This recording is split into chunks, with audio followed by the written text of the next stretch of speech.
I'm truly grateful that out of countless channels out there, you chose mine. I hope you enjoy the story to the fullest. It would mean a lot if you could leave me some feedback. 15,000 messages. That's the number that burned in my mind, fueled by 3 years of swallowed tears and silent screams. 15,000 digital darts aimed directly at the architects of my personal hell. People say revenge is a dish best served cold. Ours? It started with a digital wildfire. My story, our story, begins where most childhood nightmares are forged. Middle school. Before the world shut down, my best friend Chloe, a just name if needed, and I were the new kids. Quiet, nerdy, easy targets. We gravitated towards each other, two small boats in a sea of adolescent sharks. And the sharks. They smelled blood immediately. It wasn't just name-calling, though there was plenty of that. Ugly, weirdo, fat, 4 eyes, the usual tired insults. But it escalated. Our belongings were accidentally broken. Lockers were slammed shut just as we reached for them. We'd find cruel notes slipped into our bags. Online it was worse. Anonymous accounts spewing venom, threats whispered in hallways that materialized as hateful DMs later. We were systematically isolated piece by painful piece. Chloe, lucky her, managed to switch classes, finding a small measure of peace away from the main tormentors. But me, I was stuck. For 3 agonizing years I endured it. Alone. The constant barrage chipped away at my self-worth until there was almost nothing left. It led me down a dark path, a terrifying spiral into depression, whispering thoughts I'm still ashamed to admit, thoughts of not wanting to be here anymore. Middle school wasn't just awkward, it was actively trying to erase me. High school was supposed to be a clean break. Different schools, different people. Chloe and I reconnected, stronger for the shared trauma but scarred. We tried to bury the past, lock it away like some toxic memory. For a while it almost worked. Almost. Then came September 2023. We were scrolling through old cloud storage digital archaeology of our past lives. And we found them. A goldmine. Not of treasure but of something far more potent. Hilariously unflattering photos of them. Our tormentors. Caught mid-sneeze, awkward angles, terrible lighting. The kind of pictures everyone hopes stay buried forever. A spark ignited between Chloe and me. Not one of malice exactly, but righteous anger? A need for catharsis? We looked at each other, the years of pain reflected in our eyes, and a plan, reckless and impulsive, was born. We gathered every contact number we could find for the old group. The ringleaders, the bystanders who laughed, the ones who spread the rumors. And then over one long nerve-wracking night we did it. We set up anonymous texting services and unleashed the flood. 15,000 messages. Each one containing a different embarrassing photo. Sent relentlessly over and over. The reaction was immediate and explosive. Our phones, using burner apps of course, started buzzing with notifications. Blocked numbers, angry replies somehow getting through filters. We heard second-hand reports almost instantly. Screaming matches erupted in their current high school hallways. Accusations flew. People were getting called out of class, phones confiscated. There were threats of calling the police, of lawsuits, of tracking us down. We braced for impact.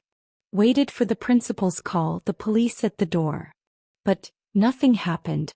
Lots of noise, lots of fury, but signifying nothing. They were furious we dared to disrupt their perfect, popular lives. Furious that someone they considered beneath them had landed such a public, humiliating blow. But they didn't do anything substantial. Their power, it seemed, relied on our fear. And for the first time in years we weren't afraid. We were just watching the chaos unfold. And it felt like the first gasp of air after drowning. The initial photobomb created ripples. But like any shockwave, it eventually calmed. The threats proved empty, the outrage performative. So we waited. Watched. Listened. Phase 2 needed to be different. Less brute force, more psychological. A few weeks later we sent a second wave, smaller this time. Anonymous memes instead of photos, poking fun at generic high school drama, but subtly referencing old inside jokes and incidents from our middle school days that they would recognize. The reaction was weaker, more confused than angry.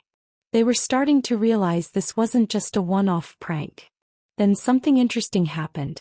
One of the guys from the old group, let's call him Mark, messaged Chloe. Not with anger but with faux concern. "Hey, is everything okay? People are getting weird messages, someone sent memes. Do you know anything about this?" The absolute audacity. Mark wasn't a ringleader, but he was always there, laughing along, never intervening.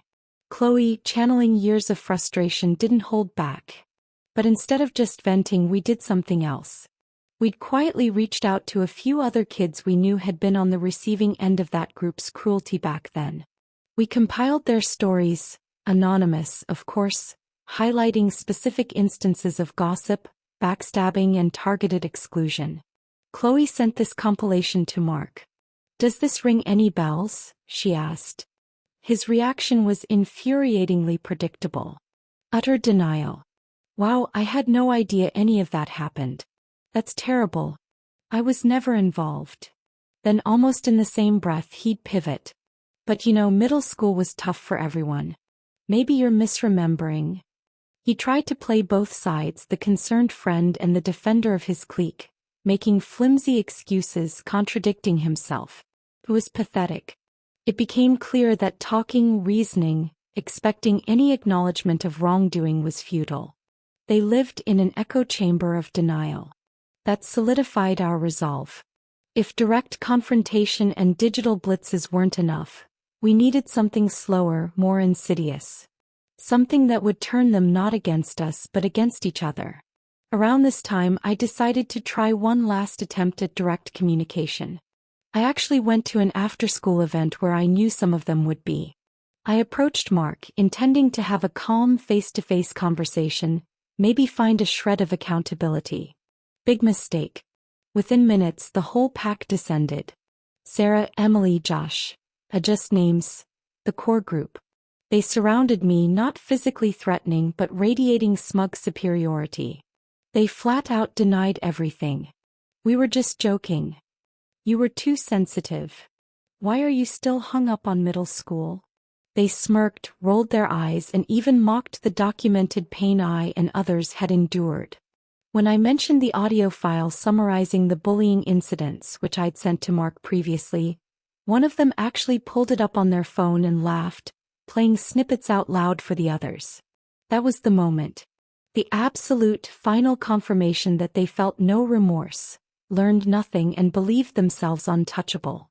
Any lingering doubt I had about our next steps evaporated. Back home, Chloe and I huddled, anger simmering into cold, calculated strategy. We called it the Letter Master Plan. 5 letters. Anonymous. Delivered monthly. Designed not just to annoy but to destabilize. To plant seeds of doubt and paranoia within their tightly knit group. The first letter, sent in November, was deliberately obscure. A poem, filled with metaphors about masks falling, whispers in the dark, and tangled webs. Nothing specific, just enough to make them wonder who sent this. What does it mean? Is it about me?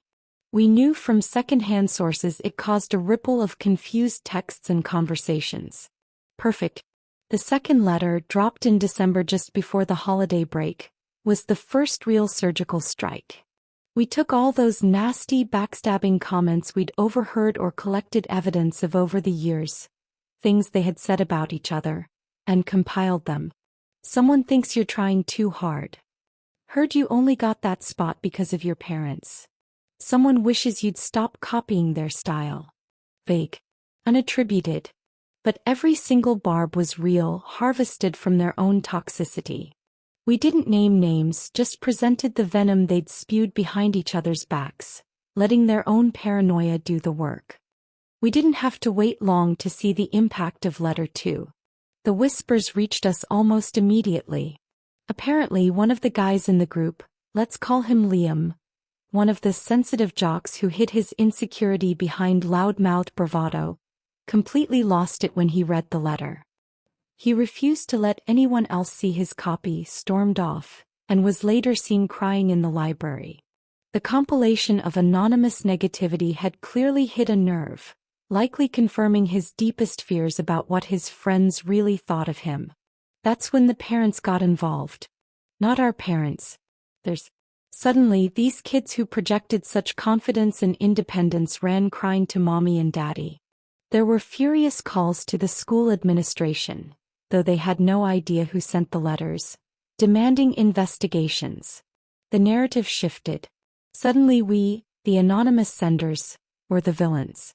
Accusations of slander, targeted harassment, and emotional distress flew thick and fast.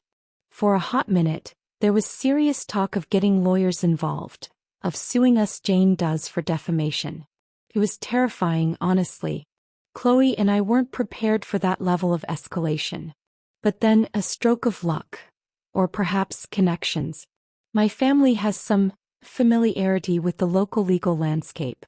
A few quiet, strategically placed conversations happened, emphasizing the lack of concrete proof against anyone specific and perhaps subtly reminding certain influential parents about the documented history of their own children's behavior back in middle school. The legal threats just evaporated. Poof. Like they never happened. But the damage within their group was done. The trust was poisoned. Friendships fractured under the weight of paranoia. Who said what? Who could be trusted? The carefully curated image of the popular, well-adjusted, good kids began to crumble. People started avoiding each other. Lunch tables shifted. The dynamics were irrevocably altered. Their social standing, built on a foundation of perceived perfection and hidden cruelty, took a massive hit. We never got to send the rest of the letters, though they were planned with meticulous detail. February's letter was going to be a relationship map. A tangled, annotated web of all the secret crushes, hookups, and betrayals within their grade, information gleaned from years of observation and loose-lipped acquaintances. We knew it would be dynamite. March was scheduled to reveal photos from a particularly disastrous 8th grade field trip, focusing on a bizarre and frankly disgusting incident involving stolen snacks, a panicked raccoon, and some very poor decisions that they desperately tried to bury. Pure, unadulterated embarrassment. April's plan was audacious. Plaster QR codes all over the school, linking to a hidden online folder filled with everything. The photos, the compiled testimonies from other victims, screenshots of their own toxic online behavior. Essentially a comprehensive dossier exposing each of the main culprits. In May, the grand finale was supposed to be a fake apology letter.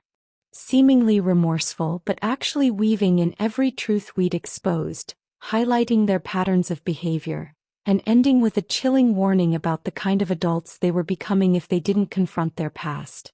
But the fallout from letter 2, the parental intervention, it put a pause on things. And maybe that was for the best. Because looking back, Chloe and I had a long talk. Was this purely revenge? Not entirely. For me it became something else. Part social experiment, observing how easily their fabricated world could fracture. Part catharsis, a way to finally unleash years of repressed anger in a controlled, albeit chaotic way.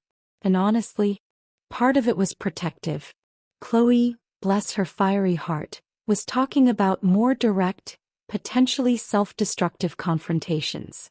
The letters felt like a way to channel that energy to give us control without resorting to sinking entirely to their level. People have opinions, of course.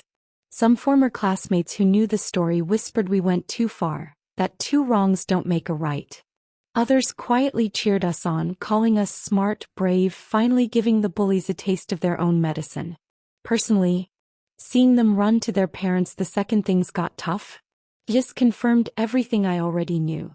They were bullies precisely because they lacked backbone. Their power wasn't internal. It was borrowed from social standing and the fear they instilled. Take that away, apply a little pressure, and they crumbled. So where are we now? The letter campaign is over. But the fight isn't. Seeing the school's inaction then and the administration's weak response to the parents' recent demands, while ignoring the history of bullying, reignited something else. We're not focusing on the bullies anymore. We're focusing on the system that allowed it to happen. With the quiet support of the student council at my current school and testimonies from other students, past and present, who suffered similarly, we are currently in the process of preparing a formal case against the school district. For negligence. For failing to provide a safe environment. For letting years of documented bullying go unaddressed. This isn't about petty revenge anymore. It's about accountability. It's about ensuring that no other quiet, nerdy kid has to endure 3 years of hell while the adults who are supposed to protect them look the other way. That will be our final chapter.